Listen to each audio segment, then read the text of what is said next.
अस्सलामुअलैकुम सामीन। 25 मुहर्रम हराम की तारीख़ शुरू हो चुकी है। 23 अगस्त है। सोशल इंडिया न्यूज़ में आपका खैर मक़दम है। ख़बर का उन्वान है जेल भी और ज़मानत भी।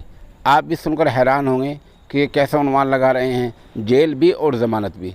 दरअसल आज हिंदुस्तान के शहर हैदराबाद में अदालत में ऐसे हुआ है।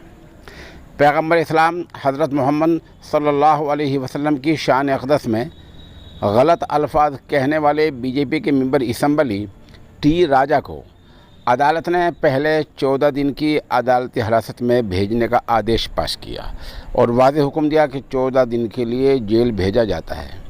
लेकिन कुछ देर बाद ही अदालत ने यह अपना आर्डर वापस ले लिया और टी राजा को ज़मानत दे दी। इसको कहते हैं हिंदुस्तान। हमारे मुल्क में अदालतों पर तबसरा करना कानूनन जुर्म है। कानूनन हम ऐसा नहीं कर सकते हैं।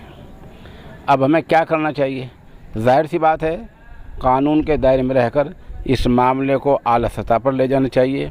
जो हैदराबाद के लोग हैं, वहाँ तंजीमें हैं, समाजी तंजीमें हैं, ख़ास तौर पर आल इंडिया मजलिस इत्तेहादुल मुस्लिमीन हैं और बहुत सारे लोग हैं। उनको हाई कोर्ट में जाना चाहिए, सुप्रीम कोर्ट में जाना चाहिए। इस मामले को बहुत आला पैमाने पर उठाना चाहिए ताकि टी राजा को उसके किए का सबक मिल जाए। फ़िलहाल जो कुछ उसके बारे में हुआ है वो सब उसके हक़ में हुआ है, क्योंकि पुलिस ने गिरफ़्तार किया, अदालत ने पेश कर दिया, फादिल जज साहिबान ने 14 दिन के लिए जेल भेजने का आदेश जारी कर दिया और कुछ देर बाद ही अपना आदेश वापस ले लिया, ज़मानत मिल गई।